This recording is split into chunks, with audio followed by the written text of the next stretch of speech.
A roar echoes through the ancient estate, drawing attention in the dead of night. Amidst the garden's shadows, a lion appears, surprising everyone. The impact of its presence demands immediate action and quick decisions. The sound echoed through the old mansion like distant thunder, making Robert Newman startle awake. It wasn't the first time that roar had disturbed his sleep, but this time it seemed different, closer, more intense.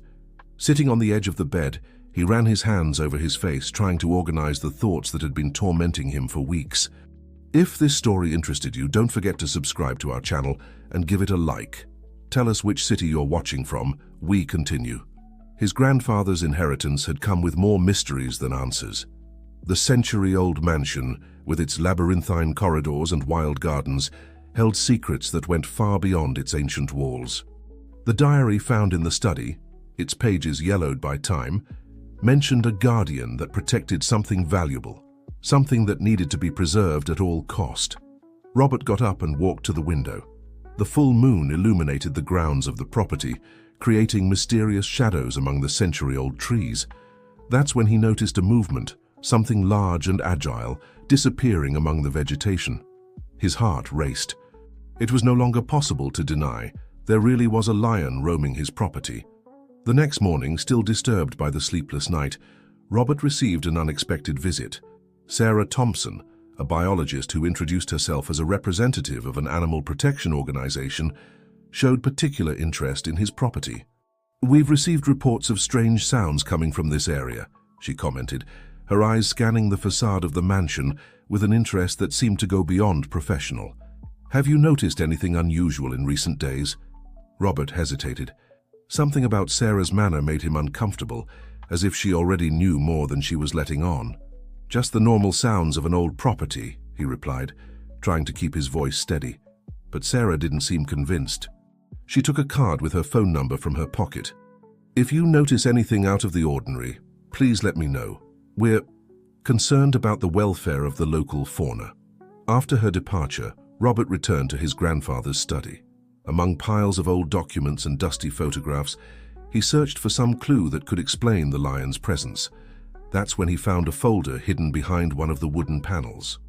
Inside, detailed maps of the property marked a specific location, identified only as refuge. The phone rang, startling him.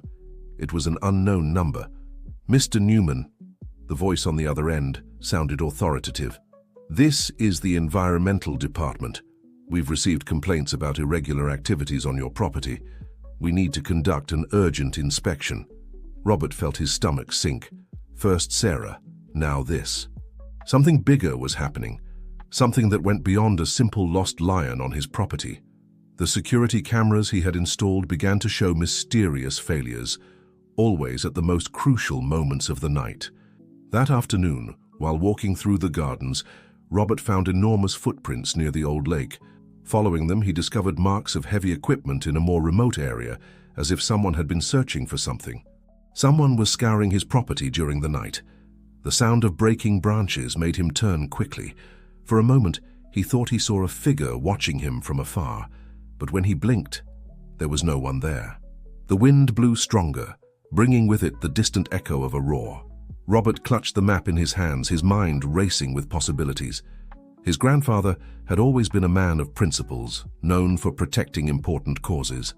What secret so valuable did he guard to deserve a guardian as imposing as a lion, and why did so many people seem determined to discover it?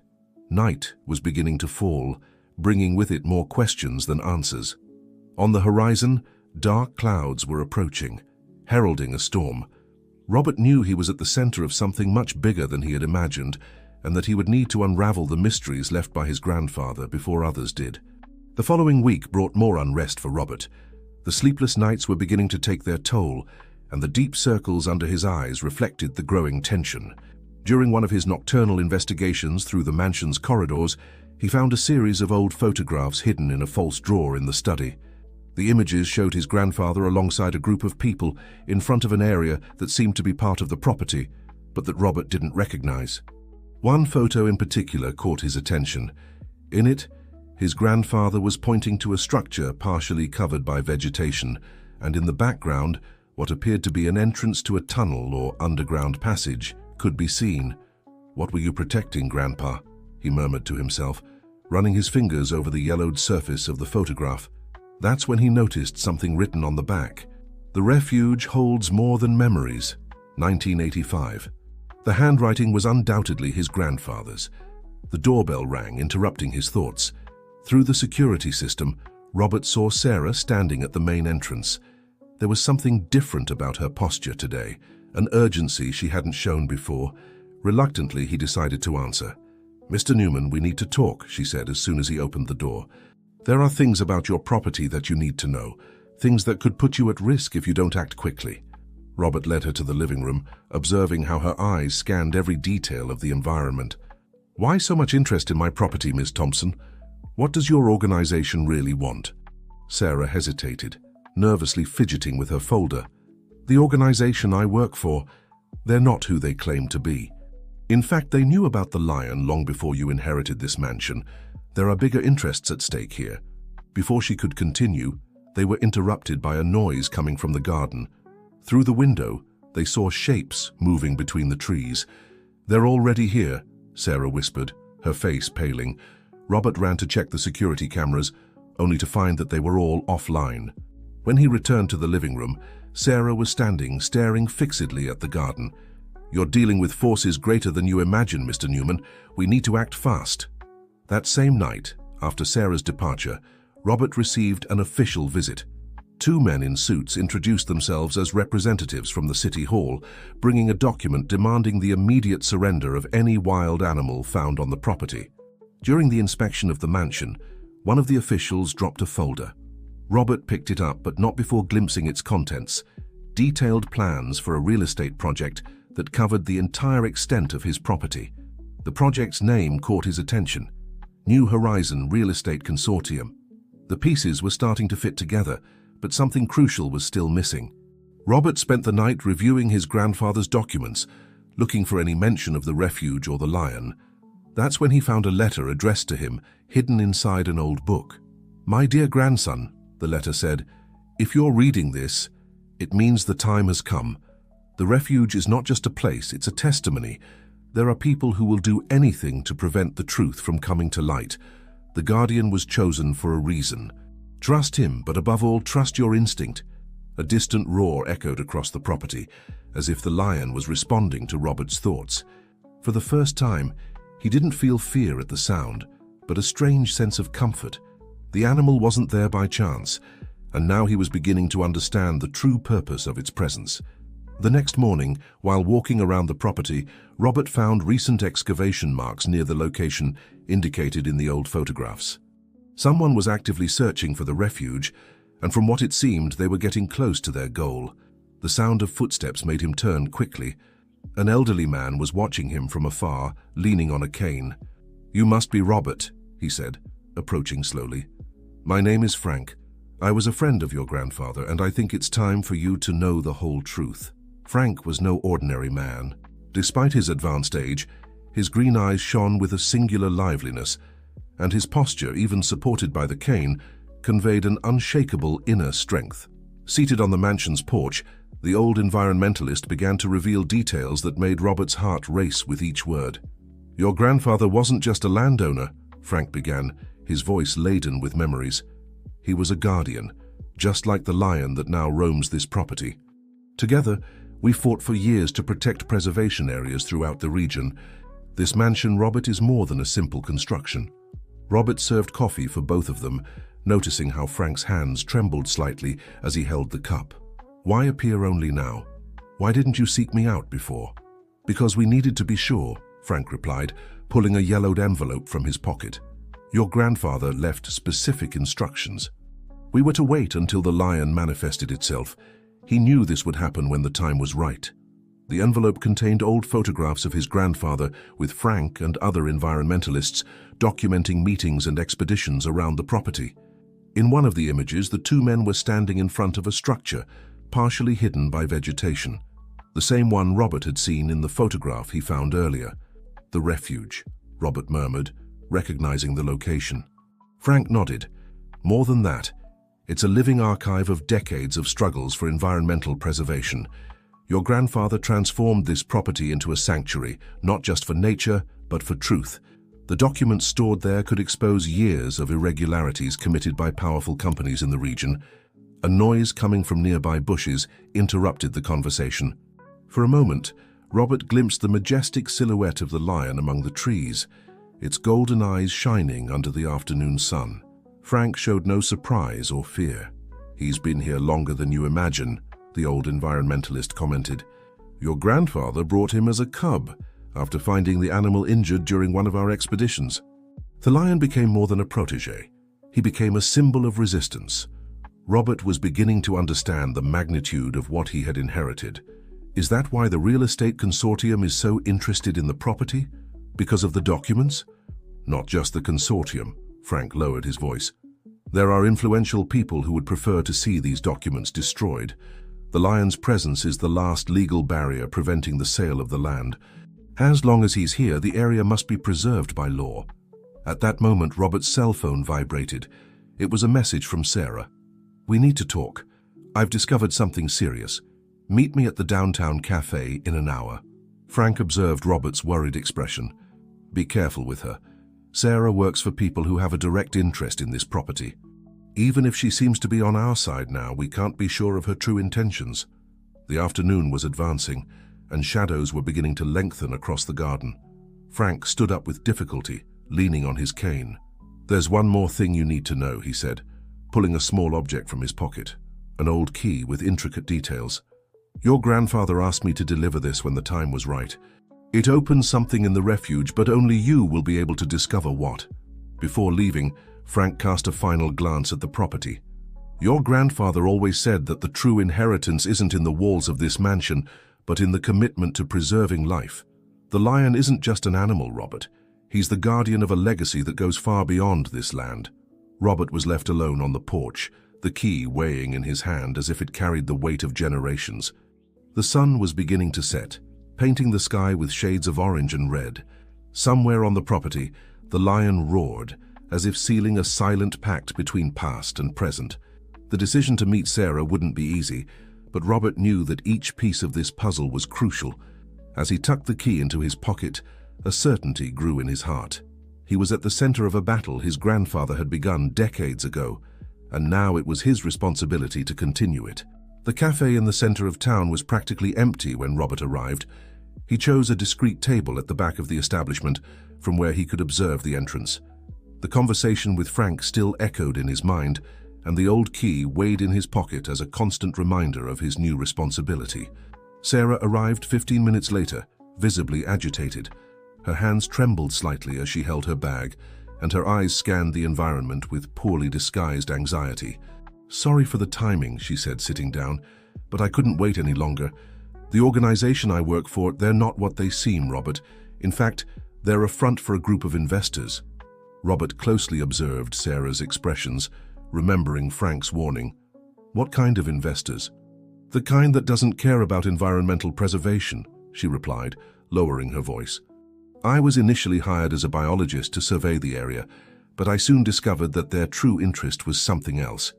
They knew about the lion for months, long before you inherited the property." A waitress approached to take their orders. Both ordered coffee, more out of habit than desire. When they were alone again, Sarah continued, "There's a huge project planned for that area, a complex that will occupy every inch of the land. But they can't move forward while the lion is there. His presence automatically makes the area protected by law." "Why are you telling me this now?" Robert questioned, still suspicious. Sarah's eyes filled with unshed tears. "Because I can't be part of this anymore.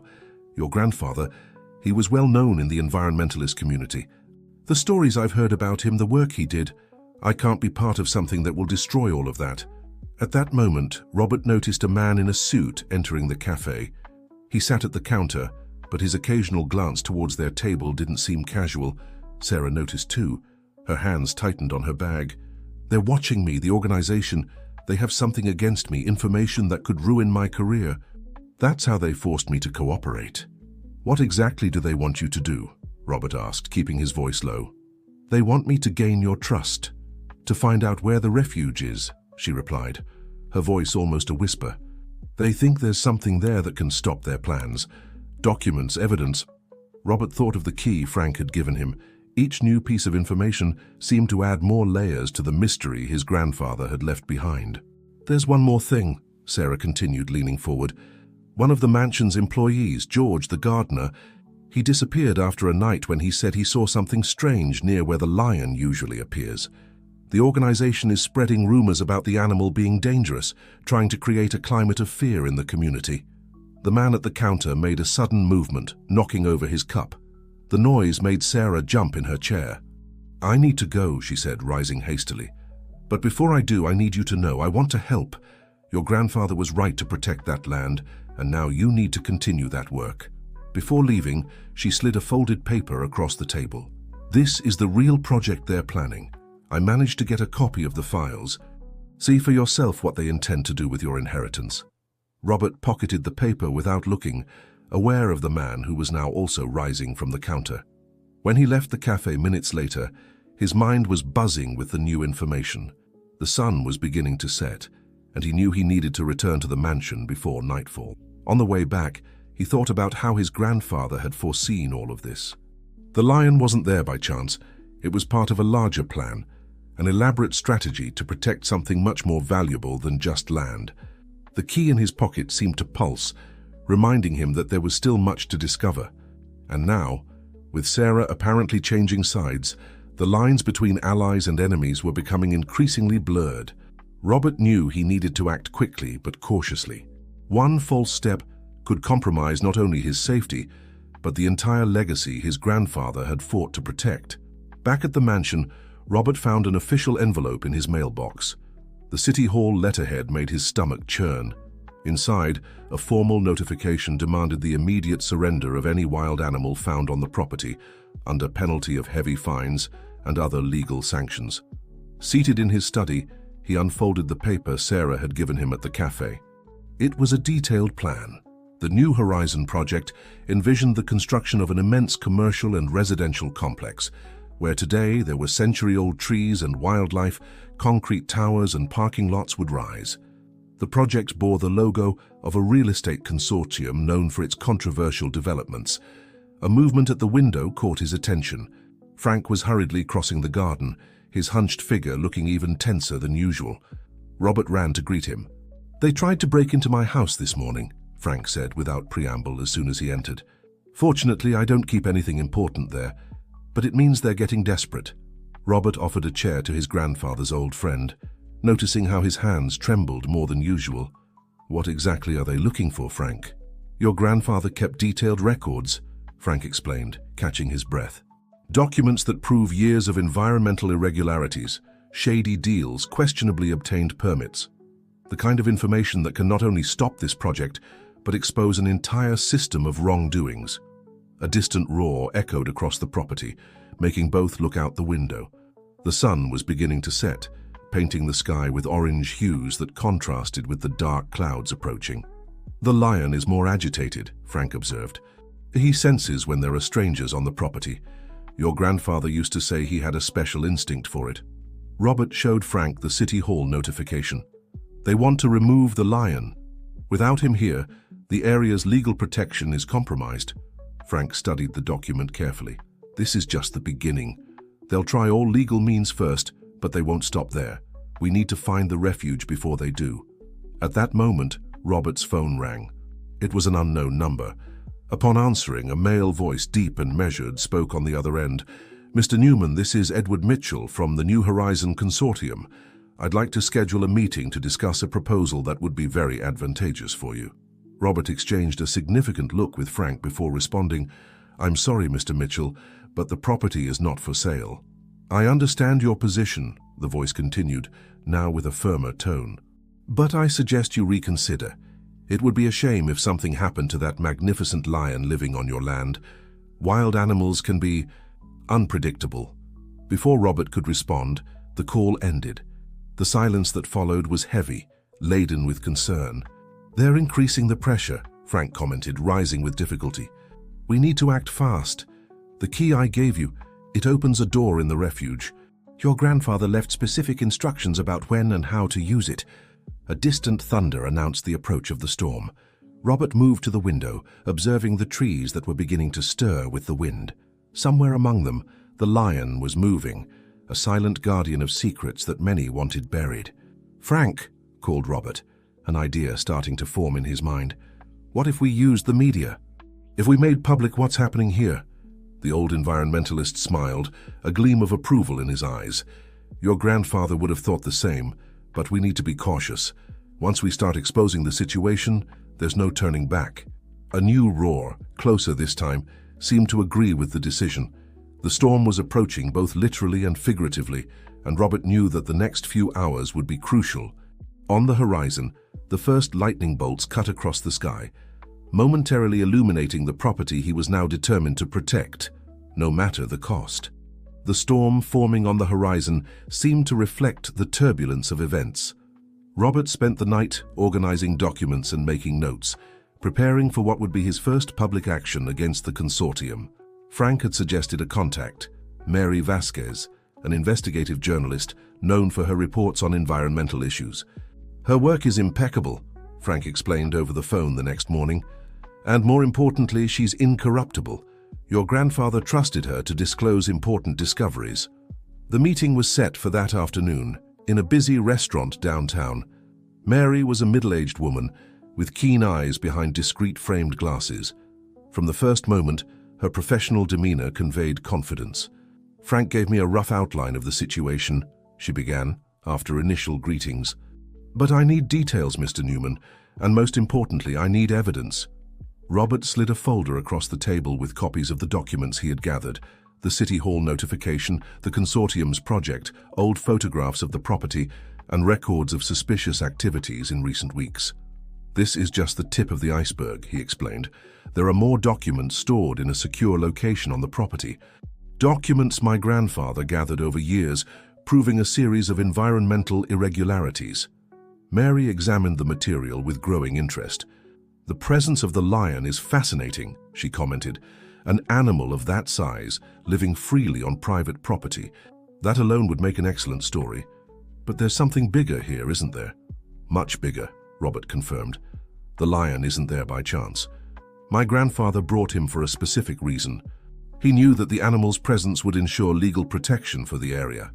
As they talked, Robert noticed a man sitting at the bar who seemed to be paying too much attention to their table. He recognized him from the cafe the day before when he was talking to Sarah.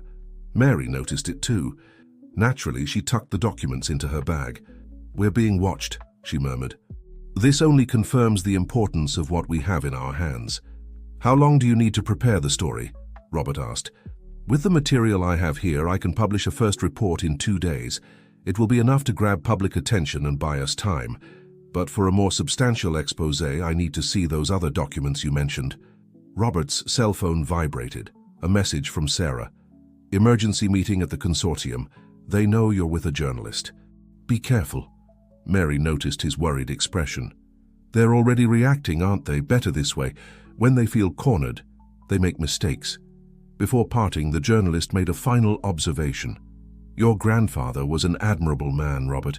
He understood that some battles need to be fought publicly, but be careful. Powerful people don't like having their secrets exposed." Back at the mansion, Robert found Frank waiting for him. The old environmentalist wasn't alone. Sarah was there too, looking even more nervous than usual. "They're planning something," she said, as soon as Robert entered. "Today's meeting, they're going to try to force an official inspection of the property. They want to use the lion's presence as a pretext for government intervention." Frank nodded gravely. "We need to find the refuge before they do. The key I gave you. It's time to use it." A powerful thunder shook the mansion's windows, as if nature itself wanted to join the conversation. The rain began to fall heavily, and somewhere on the property, the lion's roar mixed with the sound of the storm. Robert looked out the window, observing the curtain of water that now covered his property. Mary's report would be the first step, but he knew they needed to act faster. Somewhere hidden by dense vegetation and protected by the lion, the refuge held the answers that could change everything. "Let's search now," Robert decided, grabbing some flashlights. "We'll use the rain as cover. No one will expect us to do this in this storm." The rain fell mercilessly as Robert, Frank, and Sarah advanced through the property. Their flashlights cut through the darkness like blades of light, revealing the soggy path ahead.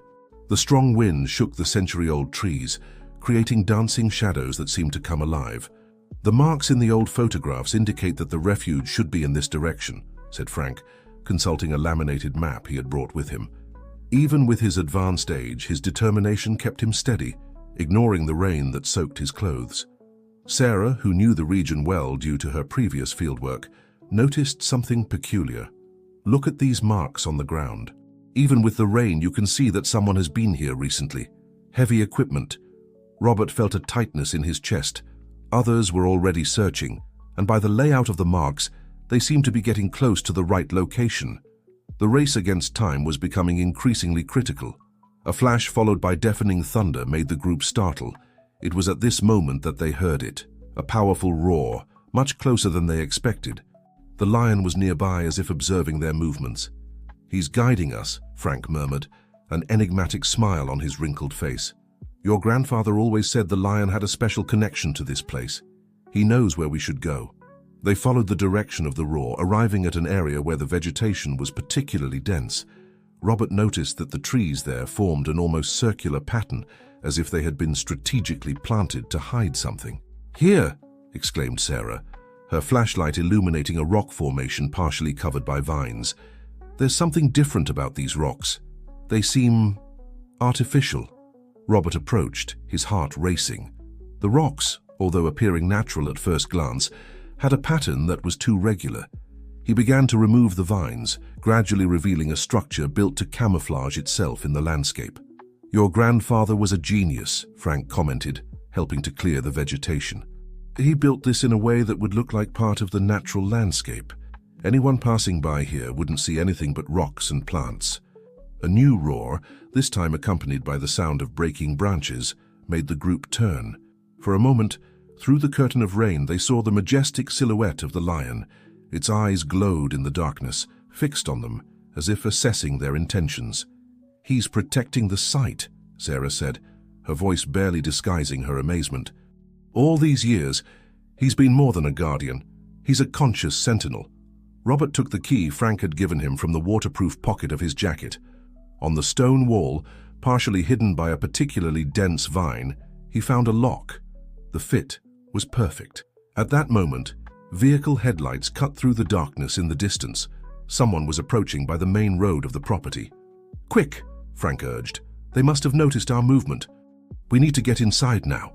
The key turned with difficulty, decades of exposure to the weather having left its mark. With a metallic creak, a door opened, revealing a dark corridor that descended into the bowels of the earth. The lion roared again, louder this time, as if to cover the sound of their discovery. The headlights were getting closer and closer. "He's giving us cover," said Frank, pushing Robert and Sarah inside. "Let's go. He'll distract whoever's coming." They entered quickly, closing the door behind them. The corridor was surprisingly dry, protected from the storm raging outside. Their flashlights revealed a spiral staircase that plunged into the depths of the earth. "Welcome to the true heart of the property," Frank murmured, his voice echoing off the walls. "The refuge your grandfather protected so zealously all these years." The adventure was just beginning, and Robert knew that what they would find down there would change everything. The lion's roar, muffled by the closed door, now sounded like a cry of victory. The air inside the refuge was surprisingly fresh and dry, contrasting with the storm raging outside. The flashlights revealed walls reinforced with concrete, and a series of ingenious pipes in the ceiling ensured constant ventilation. It was evident that the place had been built to last. "Your grandfather thought of everything," Frank commented, running his hand along the smooth wall. "Natural ventilation system, moisture protection, escape routes. This place was designed to protect something really important." They descended the spiral staircase cautiously, their steps echoing in the confined space. After about 20 steps, they reached a wide corridor that branched off in 3 different directions. "It's a maze," Sarah whispered, amazed. "Even if someone found the entrance, it would be difficult to locate what they're looking for in here." Robert consulted the notes he had found in his grandfather's diary. There must be some clue about which path to follow. He never did anything without a purpose. Frank pointed his flashlight at the walls. There were subtle symbols engraved on the surface: a bird, a tree, and what appeared to be a feline footprint. "Your grandfather's symbols," Frank explained, a smile of recognition on his face. "He used them to mark important locations on our expeditions. The lion was always his favorite. It represented strength and protection." They followed the corridor marked with the feline footprint. The tunnel gradually widened until it opened into an impressive circular room. The flashlights revealed metal shelves covering all the walls, filled with folders, documents, and storage devices. "Amazing," Sarah murmured, approaching one of the shelves. "There are records here dating back decades. Your grandfather documented everything: environmental reports, maps of preserved areas, species records." Robert picked up one of the folders. Inside, he found photographs and documents detailing a series of irregularities in construction projects in the region. There was also correspondence between his grandfather and other environmentalists, revealing a network of environmental protection that had been operating silently for years. "Now I understand why they're so desperate," Robert said, leafing through the documents. "This isn't just about my property. It's about a much larger scheme of environmental degradation." A distant noise made them freeze. It seemed to come from the entrance of the refuge. "They followed us," Sarah whispered, her voice tense. Frank moved quickly to one of the shelves, activating a hidden mechanism. A secret door opened, revealing a smaller room. "Your grandfather showed me this room once," he explained. "It's where he kept the most important documents. Quick, we need to make sure they're safe." The secret room was an even more organized environment, with a modern safe occupying one of the walls. Robert inserted the same key that had opened the entrance to the refuge into a lock next to the safe. The mechanism turned smoothly, revealing its contents. Inside, they found a box with digital storage devices, more documents, and, to everyone's surprise, a sealed envelope with Robert's name on it. "He knew you'd get here," Frank said, emotional. The sound of footsteps was approaching. Robert quickly pocketed the envelope, and along with Sarah and Frank began collecting the most important documents. "There's an emergency exit," Frank informed, moving to the back of the room. "Your grandfather never built anything without an escape route." As they prepared to escape, Robert took one last look at the main room of the refuge. Here was the work of a lifetime, proof of his grandfather's commitment to preservation. Now he fully understood why the lion was so important. It wasn't just protecting the property, but an entire legacy of struggle for nature. "Let's go," Sarah called, already near the emergency exit. "We can come back later. Now we need to protect what we've found." With the most crucial documents secure with them, the group headed for the alternative exit. Outside, the storm continued, but now it seemed more like an ally, covering their tracks as they escaped, with the evidence that could change everything. The emergency exit of the refuge led them to a point far from the main entrance, near the property limits. The rain had diminished to a fine drizzle, and the lion's roar could be heard in the distance, as if standing guard while they moved away. "We need to split up," Frank said, his breathing labored from the effort of the escape. "I'll take part of the documents, Sarah another part, and Robert keeps the most important ones, including the envelope from your grandfather. This way we reduce the risk of losing everything if they intercept us." Robert agreed, distributing the material among them. The envelope in his pocket seemed to burn, eager to reveal its secrets, but there was no time to read it now. "I'm going straight to the newsroom," Sarah said, storing her share of the documents in a waterproof folder. "Mary needs to see this as soon as possible. With this evidence, she can publish something much more impactful than we initially planned." Flashlight beams danced among the trees near the main entrance of the refuge. Raised voices cut through the night, mixing with the sound of the rain that was still falling. "They brought reinforcements," Frank observed, "and by the movement, it's not just people from the consortium." At that moment, Robert's cell phone vibrated. It was a message from Mary. "They tried to break into my house. I'm safe, but we need to act fast. I have a contact at the public prosecutor's office who can help us." "They're getting desperate," Sarah commented. "This means we're on the right track." A new roar from the lion, closer this time, made the group startle. Through the trees, they saw its majestic silhouette moving strategically, as if patrolling the area. "He's giving us cover again," Frank said, a smile of admiration on his face.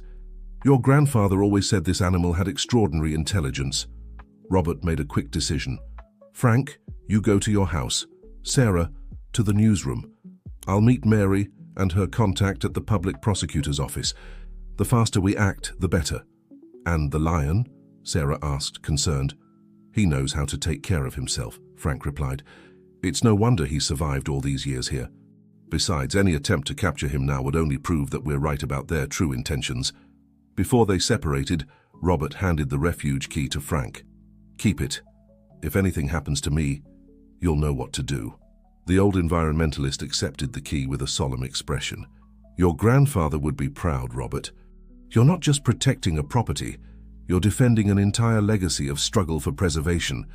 The flashlight beams were getting closer, and the group quickly dispersed in different directions. Robert headed for his car, parked on a secondary path of the property. On the passenger seat, he left the folder with the documents and took the envelope from his pocket.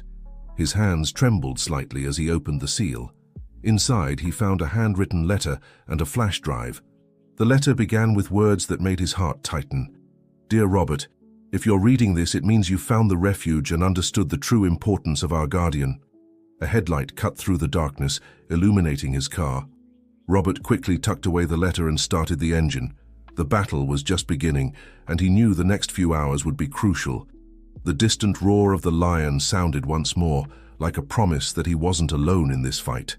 Robert found a safe place to park, a 24-hour cafe on the outskirts of town. With still trembling hands, he resumed reading his grandfather's letter. Dear Robert, if you're reading this, it means you found the refuge and understood the true importance of our guardian. The lion isn't there by chance. He represents something much greater than just the legal protection of the property. He's the symbol of a struggle that lasted decades. I spent my life documenting and fighting a system that prioritizes profit over preservation. The documents you found are just part of a much bigger story. On the flash drive, you'll find digitized evidence of all the irregularities we discovered over the years, including the real reason why this property is so coveted. Beneath our land lies one of the last pure water reserves in the region. The real estate consortium is just a facade for a much larger plan. They want to control this resource. The lion, with its presence, not only legally prevents the occupation of the area, but also draws the necessary attention to its preservation. Trust Frank. He was my most loyal partner in this fight. And keep an eye on the biologist, Sarah. I know she works for them, but something tells me her heart is in the right place. Sometimes people just need a chance to do the right thing. The cell phone vibrated. It was Mary setting a meeting point. Robert tucked away the letter and drove to the indicated location, a small restaurant in the historic downtown. Mary wasn't alone. Beside her, a middle-aged woman with a serious expression introduced herself as Dr. Emily Mendoza, a prosecutor from the public prosecutor's office. Mary showed me what you already have, Emily said, adjusting her glasses. But these new documents, this changes everything, especially the water reserve issue. Robert connected the flash drive to the laptop Mary had brought. The evidence was overwhelming. Hydrogeological maps, technical reports, compromising emails. Your grandfather was meticulous, Mary commented, analyzing the files. Each document has a backup. Each piece of information is cross-referenced with multiple sources. He built a practically irrefutable case. And the timing couldn't be better, Emily added. There's a public hearing scheduled for next week about the consortium's project. With this evidence, we can not only stop the project, but open a much broader investigation. Robert's cell phone rang again. It was Sarah. Something happened on the property. I need to see you urgently. Go, Mary said, already organizing the documents. Emily and I will start preparing the legal measures. With what we have here, we can secure an injunction today to protect the area. On the way back to the mansion, Robert reflected on his grandfather's words. The fight was much bigger than he imagined. It wasn't just about preserving a property, but about protecting a vital resource for the entire region. Arriving at the property, he found Sarah near the lake. Her face was pale, but there was a determined gleam in her eyes. They tried to enter the refuge, she said, without preamble. But something incredible happened. The lion, he led them on a chase to the other side of the property, as if purposely protecting the place. Robert, I've never seen anything like it. It's as if he understands exactly what's at stake. A distant roar confirmed his presence, as if the guardian wanted to participate in the conversation. Robert looked at the sky. where the last storm clouds were dissipating, giving way to a dawn that promised changes. And my grandfather knew, he said more to himself than to Sarah. He knew that one day we'd need something special to protect this place, something that couldn't be bought or intimidated. On the horizon, the first rays of sun began to gild the landscape, illuminating the property that Robert now understood to be much more than a simple inheritance. It was a legacy of resistance and preservation that needed to be continued. Mary's report exploded like a bomb in the early hours of the morning. Water reserve threatened. The true interest behind the region's largest real estate project was the headline that occupied the front page of the city's most influential newspaper. The online material, even more comprehensive, included digitized documents, maps, and a series of expert testimonials. Robert observed the reactions on social media through his cell phone. The story was spreading rapidly, generating a wave of public outrage. Environmental groups were already organizing demonstrations in front of City Hall. "This is just the beginning," Frank said, who had just arrived at the mansion. "Mary saved the most damning evidence for a series of reports. Each day we'll have new revelations." Sarah, who had spent the night helping to organize the documents, showed Robert the latest updates on her tablet. "We already have more than 50 ongoing research projects, 3 rediscovered species in the region, and an environmental education program that serves over 1,000 students per month." Frank, who was now a constant presence at the reserve, was leading a group of young researchers through the native seedling nursery they had implemented. His experience and knowledge were fundamental in keeping Albert Newman's legacy alive. "Your grandfather always said that knowledge needs to be passed on," the old environmentalist commented as he saw Robert approach. "Each new generation that becomes enchanted with this place is a victory." Mary, who had become a frequent collaborator on the project, was preparing a series of documentaries about the property's transformation. "The story of the guardian lion has inspired similar initiatives in other regions," she explained. "People are realizing that it's possible to unite preservation and sustainable development." At the research center, a permanent exhibition told the story of the reserve. Photographs, documents, and testimonials traced a timeline that went from Albert Newman's first struggles to the current configuration of the space. "Look at this," Robert called, stopping in front of an old photograph. In it, his grandfather smiled next to a still young lion. He knew we needed something special to protect this place, something that would touch people's hearts. The sun was beginning to set when a familiar roar echoed across the property. The lion, as always majestic, appeared on its favorite hill. Below, visitors photographed in admiration, while guides explained the importance of its presence for the ecosystem's balance. "He never fails to appear at the perfect moment," Sarah smiled. Robert observed the guardian with a mixture of admiration and gratitude. What had begun as a mysterious inheritance had transformed into something much greater, a living legacy of preservation and knowledge that would continue to inspire future generations. "You know," he said to Sarah, "I think I understand now why my grandfather chose a lion as guardian. It wasn't just for the legal protection its presence would ensure. It was for what it represents: strength, courage, and the ability to inspire respect and admiration." The twilight painted the sky with shades of orange and pink, creating an almost magical atmosphere. At the research center headquarters, lights were beginning to come on, and the last visitors of the day were preparing to leave. "This place," Robert continued, "is more than an environmental reserve. It's living proof that, when we unite for a cause greater than ourselves, we can accomplish extraordinary things." The lion roared one last time before disappearing among the trees, as if to seal those words. Its role as guardian was now shared by all those who had become defenders of this sacred space. As night fell over the reserve, stars began to dot the sky, silent witnesses to a story that would continue to be told and retold, inspiring new generations to fight for nature's preservation. The inauguration ceremony of the Albert Newman Center for Environmental Research and Preservation was scheduled for a week from now, but Robert still had one last discovery to make. During the final organization of his grandfather's documents, he found a diary that had gone unnoticed, hidden in a secret compartment of the desk. "You need to see this," he said to Frank, who had arrived early that morning. "These are my grandfather's personal notes on how he found the lion." The yellowed pages revealed an even more extraordinary story than they had imagined. The lion hadn't been found by chance. Albert Newman had been sought out by a group of international conservationists looking for a safe place for the animal. "So it was all planned from the beginning," Sarah murmured, reading over Robert's shoulder. "Your grandfather didn't just take in the lion, he created an entire preservation strategy around it." The diary detailed how Albert had adapted the property, studied environmental legislation, and prepared the ground for it to one day transform into something greater. The lion was the centerpiece of a plan that would take decades to materialize. "He was a visionary," Mary commented, who had arrived for a final interview before the inauguration. "While everyone saw only valuable land, your grandfather envisioned a future of preservation and environmental education." The transformation of the property was almost complete. The old trails had been recovered and signposted. The research center was equipped with cutting-edge technology, and a comprehensive educational program was ready to receive schools from all over the region. "Look at this," Frank called, showing a specific passage from the diary. "Your grandfather wrote about a dream he had, where he saw the property exactly as it is now, full of people learning about the importance of preservation." The real estate consortium, after its last frustrated attempts, had finally backed down. Public pressure and ongoing investigations made any new move against the property unsustainable.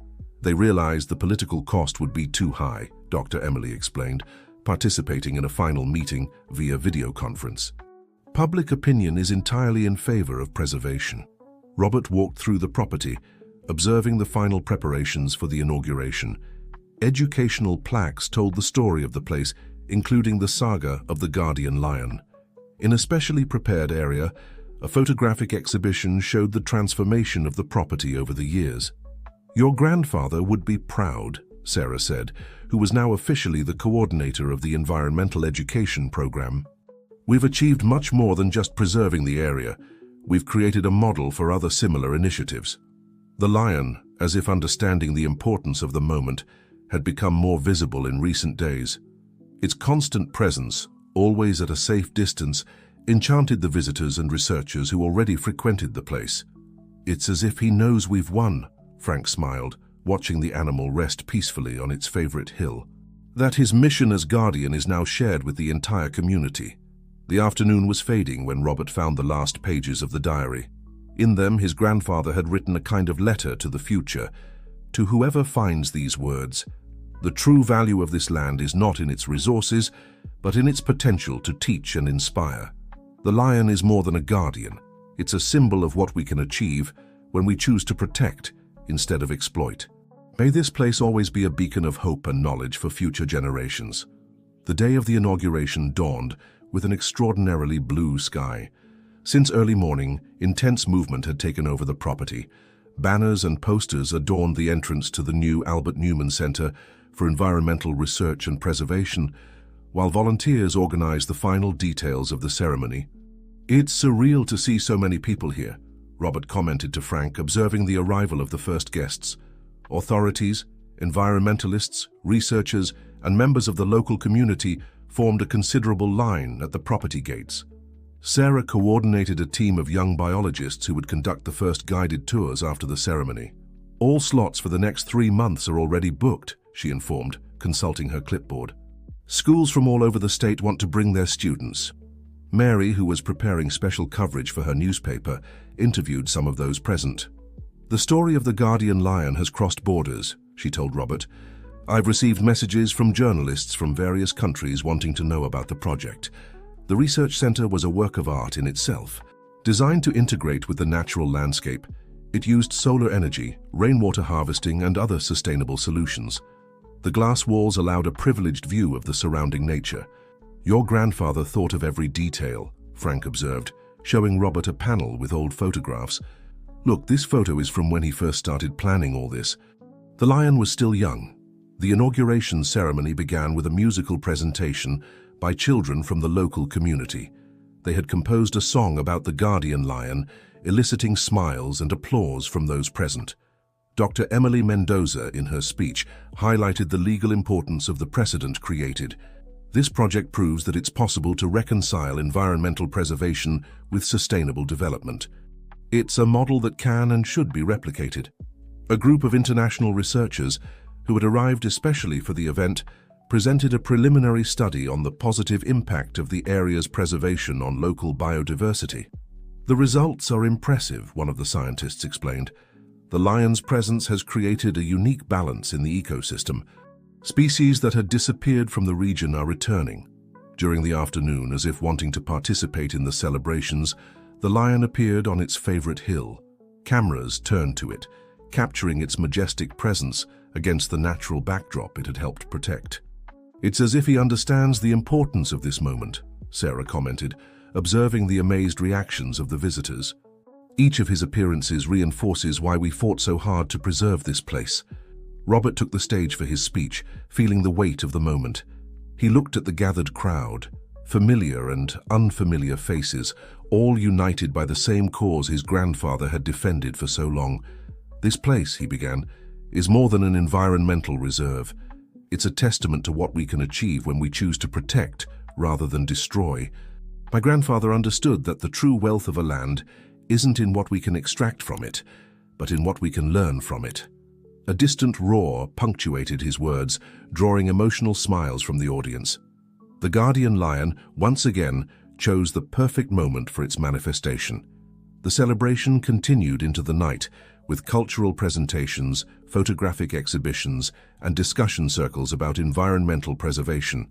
The research center, illuminated under the starry sky, shone like a beacon of hope for the future. A month after the inauguration, Robert walked the reserve's trails at dusk, observing the groups of visitors still touring the site. The Albert Newman Center for Environmental Research and Preservation had become a success story, attracting people from all parts of the country. "It's amazing how everything has changed," Sarah commented, accompanying him on the walk. As coordinator of the educational program, she had developed projects that were already serving as a model for other environmental reserves. "Look at this," she said, showing her tablet. "We already have more than 50 ongoing research projects, 3 rediscovered species in the region, and an environmental education program that serves over 1,000 students per month." Frank, who was now a constant presence at the reserve, was leading a group of young researchers through the native seedling nursery they had implemented. His experience and knowledge were crucial in keeping Albert Newman's legacy alive. "Your grandfather always said that knowledge needs to be passed on," the old environmentalist commented as he saw Robert approach. "Each new generation that becomes enchanted with this place is a victory." Mary, who had become a frequent collaborator on the project, was preparing a series of documentaries about the property's transformation. "The story of the guardian lion has inspired similar initiatives in other regions," she explained. "People are realizing that it's possible to unite preservation and sustainable development." At the research center, a permanent exhibition told the story of the reserve. Photographs, documents, and testimonials traced a timeline that went from Albert Newman's first struggles to the current configuration of the space. "Look at this," Robert called, stopping in front of an old photograph. In it, his grandfather smiled next to a still young lion. He knew we needed something special to protect this place, something that would touch people's hearts. The sun was beginning to set when a familiar roar echoed across the property. The lion, as always majestic, appeared on its favorite hill. Below, visitors photographed in admiration, while guides explained the importance of its presence for the ecosystem's balance. "He never fails to appear at the perfect moment," Sarah smiled. Robert observed the guardian with a mixture of admiration and gratitude. What had begun as a mysterious inheritance had transformed into something much greater, a living legacy of preservation and knowledge that would continue to inspire future generations. "You know," he said to Sarah, "I think I understand now why my grandfather chose a lion as guardian. It wasn't just for the legal protection its presence would ensure. It was for what it represents: strength, courage, and the ability to inspire respect and admiration." The twilight painted the sky with shades of orange and pink, creating an almost magical atmosphere. At the research center headquarters, lights were beginning to come on, and the last visitors of the day were preparing to leave. "This place," Robert continued, "is more than an environmental reserve. It's living proof that, when we unite for a cause greater than ourselves, we can accomplish extraordinary things." The lion roared one last time before disappearing among the trees, as if to seal those words. Its role as guardian was now shared by all those who had become defenders of this sacred space. As night fell over the reserve, stars began to dot the sky, silent witnesses to a story that would continue to be told and retold, inspiring new generations to fight for nature's preservation. Dear listeners, the journey of Robert, the guardian lion, and all who fought to preserve this natural sanctuary shows us that it's never too late to make a difference. If this story touched your heart, don't let it end here. Share it with others. Subscribe to our channel for more inspiring narratives. Leave your like and tell us in the comments, what legacy do you want to leave for future generations? Together, we can create many more stories of hope and preservation. Until next time.